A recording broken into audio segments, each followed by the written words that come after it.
આજે સૌરાષ્ટ્ર અને દક્ષિણ ગુજરાતમાં વરસાદની આગાહી કરવામાં આવી છે। શુક્રવારે રાજ્યનું મહત્તમ તાપમાન 43 ડિગ્રીને પાર નોંધાયું હતું। સુરેન્દ્રનગરમાં 43.8 ડિગ્રી સાથે રાજ્યમાં સૌથી ગરમ શહેર રહ્યું હતું, તો અમદાવાદ 43.3 ડિગ્રી સાથે બીજા નંબર પર રહ્યું હતું। અન્ય ગરમ શહેરોની વાત કરીએ તો ગાંધીનગરમાં 43 અને રાજકોટમાં 42.9 તથા અમરેલીમાં 42.3 મહત્તમ તાપમાન નોંધાયું હતું।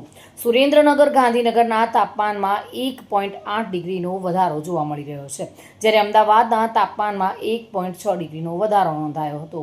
મહત્તમ તાપમાનમાં સતત વધારો થતાં રાજ્યમાં ભારે ગરમીનો અહેસાસ થઈ રહ્યો છે।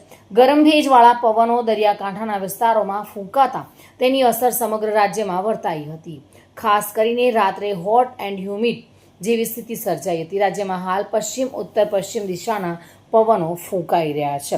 હવામાન વિભાગની વરસાદની આગાહી વચ્ચે ગઈકાલે જામનગરના કેટલાક વિસ્તારમાં કમોસમી વરસાદ નોંધાયો હતો અને આજે પણ દક્ષિણ ગુજરાત અને સૌરાષ્ટ્રના કેટલાક જિલ્લાઓમાં ગાજવીજ સાથે હળવા વરસાદની સંભાવના વ્યક્ત કરવામાં આવી છે। ત્યારબાદ દિવસોમાં હવામાન મુખ્યત્વે સૂકું રહેવાની શક્યતા છે।